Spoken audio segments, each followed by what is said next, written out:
Hello, I'm Chris Emery. I'm the Senior Manager for Vertical Construction at Topcon Positioning Group. Our focus this year at INTERGEO is some really exciting new sector and product launches. A couple of the big standout items are our new construction verification workflow with our brand new GTL 1000 instrument.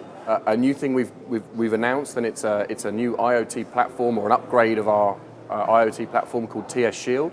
We're releasing and announcing version 3.0. We've got some really improved security and tracking functionality for the robotic instruments.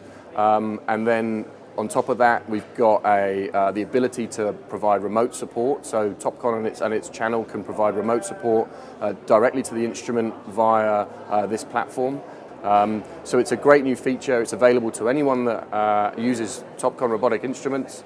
And we're really excited to kind of bring that to the market to really allow our customers and users and partners to have better management and control of their Topcon hardware. And it should bring massive benefits in understanding and managing your equipment.